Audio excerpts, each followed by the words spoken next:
Let's now look into what it looks like if we use growth mindset language to describe things and how that can change our personal mindset and how we feel about practicing and putting effort in. So let's start with this. I'll just use, again, the same example with me playing basketball, right?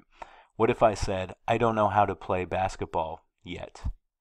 Or I haven't put in the time or effort to learn to play basketball or to get better at basketball.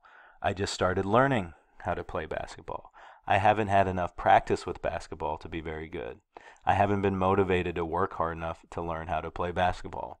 I want to learn how to play basketball, but I haven't started practicing yet, right? All of these things are a very accurate depiction of what's going on for me. I am not great at basketball. However, when I start talking about it like this, using growth mindset language, what I'm now doing is emphasizing the fact that I haven't really put the time in.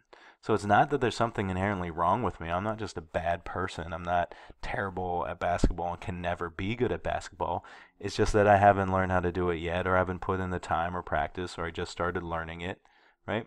And then the minute I think about it that way, well, it's very obvious how I could get better, and that is to start practicing and putting in the time.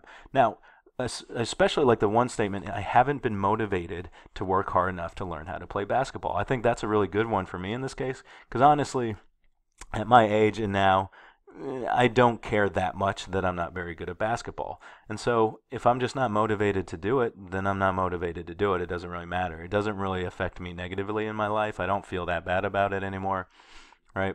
It's not going to make a difference. So if that's the case, then maybe it's just not a priority. Now, however, if we think about you all and maybe something that's academic, I haven't been motivated to work hard enough to learn how to do algebra, right? Now that matters because that's going to keep you from being successful in a lot of different things.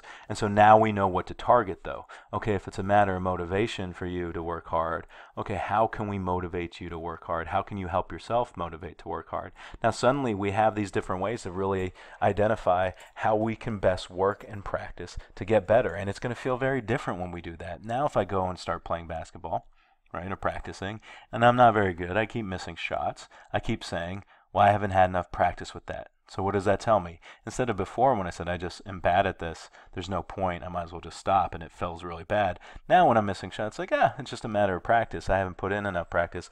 I need to put a lot more time in. And then I do, right? And then I'll get better. But again, it's all in how we think about it and how we use language that helps us think about it differently. So now we're going to go forward. You're going to get a chance to kind of practice this a little bit.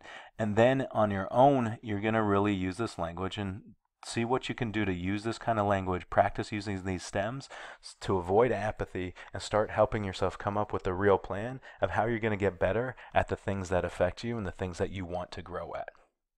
So let's try that right now.